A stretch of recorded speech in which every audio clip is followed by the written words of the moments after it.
ओम नमः शिवाय. शिवपार्वती नमः.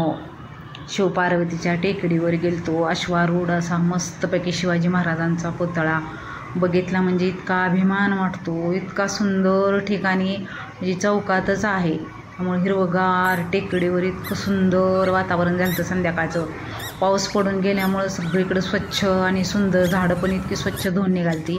पायऱ्या चढून वर निघालो. बांधकाम चालू होतं ना दरवाज्याचं. शिवपार्वतीचं मंदिर आहे, इतकं सुंदर आहे. आतमधून तुम्हाला थोड्या वेळाने दाखवते. मग हिरवगार झालं होतं सगळीकडं.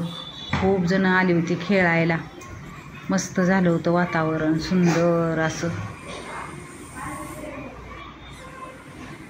मी राजला घेऊन गेलते, त्यामुळं राज खेळत होता. खूप पळायला लागला. त्याला इतका आनंद झाला ना, कुठं घेऊनच गेलो नाही मुलांना. पळायलाच लागला एकदम. त्याला इतका आनंद झाला. बघा किती छान हिरवगार वातावरण झालं आणि मस्त गवत उगवलं. मंदिराचं बांधकाम थोडं इकडचं तिकडं चालू आहे. मैत्रिणीची मुलं खेळायला लागली झोका. मग दुसरी पण खूप लहान मुलांची खेळणी खालच्या साईडला आहेत. तिकडे गेलोच नाही आपण. उतरून थोडं जायला लागतं. वरती एवढ्या 2-3च वस्तू ठेवल्या होत्या मुलांसाठी खेळायला मांडल्या होत्या.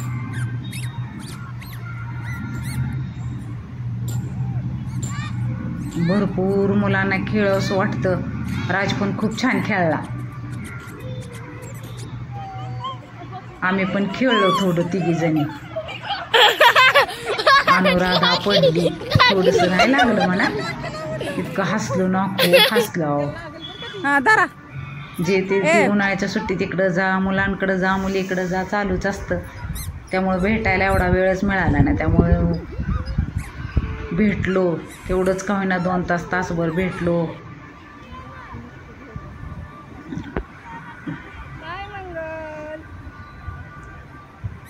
विद्या हाय करते सगळ्यांना.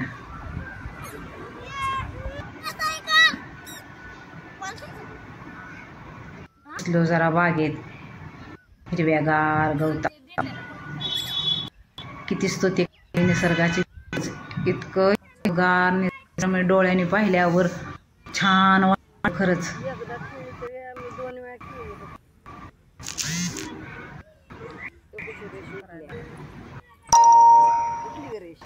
बसलो जरा वेळ गप्पा मारत, हसलो केलो, गप्पा गोष्टी झाल्या.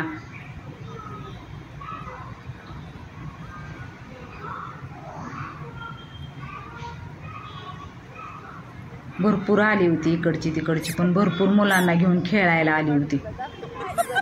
शेजारी आसपास खूप मोठी वस्ती आहे, मुलांना घेऊन खेळायला हसलो, गप्पा मारल्या. इतकं छान वाटलं ना. 10-15 दिवसातनं भेटलो होतो. गवत किती छान उगवलं बघा, हिरवगार. पाणन पावसानं बसलो. स्वच्छ.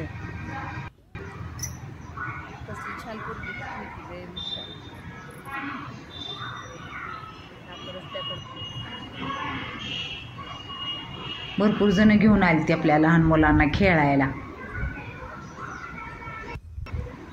घरात बसून पण कंटाळतात. मुलांना वाटतं कुठेतरी घेऊन जावं बाहेर. किती आनंद होतो मुलांना बाहेर घेऊन आल्यावर. बागेत, मंदिरात खूपच आनंद होतो. दिवस मावळायला लागला होता.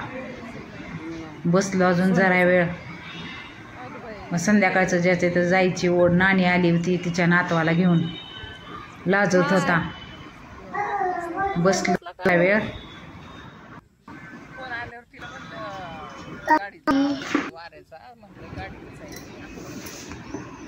सगळ्याजणी बसलो गप्पा मारत. मी, अनुराधा, अनिता, मंगल, अजून रणवरे मॅडम, अशा 3-4 आलो होतो.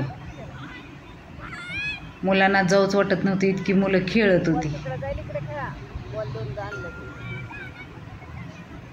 पाऊस न होताना 15 दिवस, त्यामुळं मुलांना घेऊन जाणं झालंच नाही कुठं. घरातनं बाहेर निघायची सोयच नव्हती, इतका पाऊस होता 15 दिवस. सगळ्यांना माहीतच आहे की. आता कुत्र्याचं पिल्लू आलं होतं एक छोटंच. राज खेळत होता त्याच्याबरोबर आणि मैत्रिणीचा नातू पण खेळत होता. भीतीच वाटते आता पिल्लांना हात लावून द्यायचं. म्हणजे आमच्या जवळच बसत होतं ते, पण कुठं जातच नव्हतं.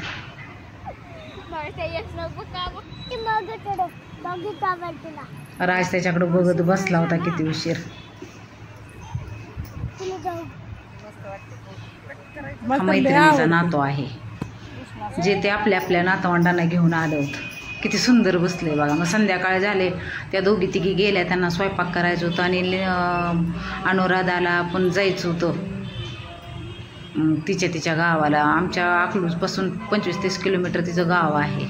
त्यामुळे ती गेली, विद्या पण गेली. मग आम्ही आरती करत बसलो होतो. आरती चालू झाली होती म्हणल्यावर.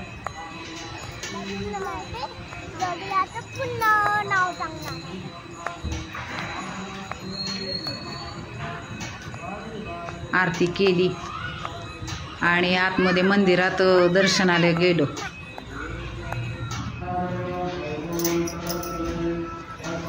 मंदिरात गेलो दर्शनाला. ओम नमः शिवाय. जप म्हटला. ब्राह्मण काकाने जप म्हणायला नंतर ओम नमः शिव सगळ्यांनी म्हटलं. 15-20 मिनटं लागली की आरतीला. दर्शन घेतलं देवाचं, आरती म्हटली. खूप सुंदर आहे मंदिर शिवपार्वतीचं. आणि संध्याकाळी रिक्षानं आले. मग घरात इतकं सुंदर शिवाजी महाराजांचं